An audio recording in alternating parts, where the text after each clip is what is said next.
பாத்தீங்களா? 50 வருஷத்துக்கு 4 லட்சம் கோடி, 4.5 வருஷத்துக்கு 4 லட்சம் கோடி, எவ்வளவு சுருட்டி இருக்காங்க. இது கண்ணுக்கு தெரிஞ்சது. கண்ணுக்கு ஸ்டாம்ப் மட்டும் தேர்ந்தது 1000 கோடி, வார்டு கவுன்சில் 70 கோடி. அப்ப இந்த ரவுடி பேருக்கும் இந்த நாடகோட தலைவர் நம்ம ஸ்டாலின் எவ்வளவு அடிச்சிருப்பாரு. இது பகிரங்கமா யாரு நம்ம கருணாஸ் வந்து முன்னாடி சொல்றாரு 2000 கோடி 2 லட்சம் கோடி அடிச்சிருப்பாங்க கண்டிப்பா.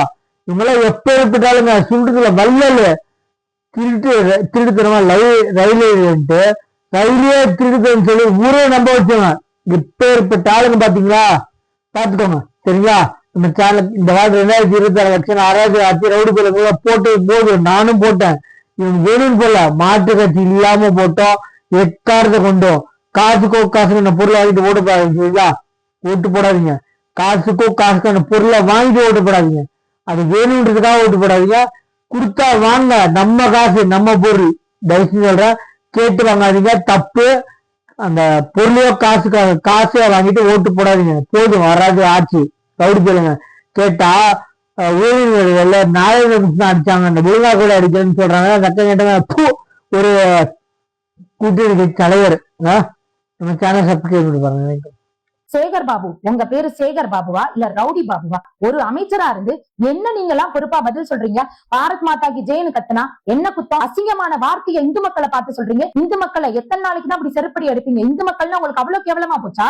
நீங்க எல்லாம் ஒரு தமிழ்நாட்டோட இந்து அறநிலைத்துறை அமைச்சராயா? இந்து அறநிலைத்துறை கிடையாது, இந்து அராஜகத்துறை. திமுகனாலே ரவுடிசம், அராஜகம், கட்ட பஞ்சாயத்து தான். அதுல எந்த சந்தேகமும் இல்ல. ஆனா ஒரு அமைச்சரா இருந்துகிட்டு தொடர்ந்து இதே மாதிரி நடந்துட்டு இருக்கீங்களே. சேகர் பாபு, உங்க பேரு சேகர் பாபுவா இல்ல ரவுடி பாபுவா? ஏங்க, தமிழ்நாட்டில் இருக்கக்கூடிய மக்கள் தொகையில பெரும்பான்மை மக்கள் தொகை இந்து மக்கள். கிட்டத்தட்ட 87% மேற்பட்ட மக்கள் இந்து மக்கள். தமிழ்நாட்டில் இருக்கக்கூடிய கோயில்களை கிட்டத்தட்ட 46,000 மேற்பட்ட கோயில்களை இந்து அறநிலையத்துறை கட்டுப்பாட்டுல நீங்க எடுத்திருக்கீங்க. உங்களுடைய பொறுப்பு எவ்வளவு பெரிய பொறுப்பு, உங்களுடைய பதில் எவ்வளவு பொறுப்புணர்ச்சியா இருக்கணும். ஏங்க, தமிழ்நாட்டிலேயே மிகவும் பிரசித்தி பெற்ற கோயில், பிரம்மாக்கும் விஷ்ணுக்கும் சிவனுக்கும் இருக்கக்கூடிய 3 பேரும் சேர்ந்து ஒரே இடத்துல இருக்கக்கூடிய திருத்தலம்னா கன்னியாகுமரியில சுசீந்திரம்ல இருக்கக்கூடிய ஸ்தானுமாலயம் திருக்கோவில் தான். அந்த கோவிலோட தேரோட்டம் நடக்குது நேற்றைய தினம். அந்த தேரோட்டம் நடக்கும்போது பல லட்சம் மக்கள் கூடும்போது போதுமான வசதி இல்ல, உணவுக்கோ தண்ணீருக்கோ சரியான ஏற்பாடு கிடையாது. இன்னைக்கு அங்க தெப்ப திருவிழா நடக்குது. தெப்ப திருவிழா நடக்கிறதுக்கு அந்த சுத்து சுவர் இடிஞ்சு போய் கிடக்கு. அதை கூட இன்னும் நீங்க ரெடி பண்ணி கொடுக்கல.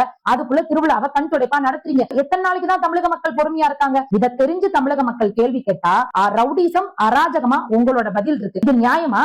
உங்களோட அநியாயத்தையும் அக்கிரமத்தையும் பொறுத்துக்க முடியாத தமிழ் மக்கள் கேள்வி கேட்க ஆரம்பிச்சா உங்களுக்கு எதிரியா? ஒரு அமைச்சரா இருந்து என்ன நீங்க எல்லாம் பொறுப்பா பதில் சொல்றீங்க?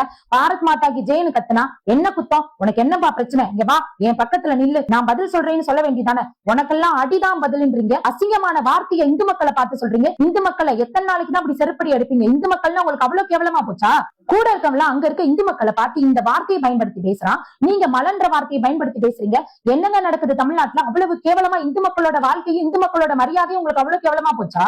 போன மாசம் அப்படிதான் திருச்செந்தூர்ல ஒரு பொண்ணு உங்களை பார்த்து தைரியமா கேள்வி கேக்குது. நாள் முழுக்க காத்துக்கிட்டு இருக்கமே, இன்னும் சாமி பார்க்க முடியல, இதுக்கு ஏதாவது ஒரு ஏற்பாடு பண்ணுங்கன்னு சொன்னா, திருப்பதி போனா நாள் முழுக்க நிக்கிற, அங்க போய் கேட்டியா, இங்க வந்து கேக்குறேன்னு. நீங்க எல்லாம் ஒரு தமிழ்நாடு இந்து அறநிலையத்துறை அமைச்சராயா? கொஞ்சமாச்சு ஆன்மீக சிந்தனையும் இறை சிந்தனையும் இருக்க ஒரு பக்திக்குரிய ஆள அறநிலையத்துறை அமைச்சரா போட்டா அதனுடைய அருமதியும் ரவுடிய போட்டா இப்படித்தானே இருக்கும் தமிழ்நாட்டோட நிலைமை. இன்னைக்கு திமுகவோட கட்டுப்பாட்டுல இருக்கிறது இந்து அறநிலையத்துறை கிடையாது, இந்து அராஜகத்துறை. கடவுளை ஆன்மீகமா பார்க்க தெரியாத நீங்க, கடவுளோட கருவறைய கடவுளா பார்க்க தெரியாத நீங்க, இன்னைக்கு அந்த கருவறைய கருவூலமா மட்டும்தான் பாக்குறீங்க. நீங்க சேகர் பாபு கிடையாது. இனிமே தமிழகத்தினுடைய ரவுடி பாபு நீங்க தான்.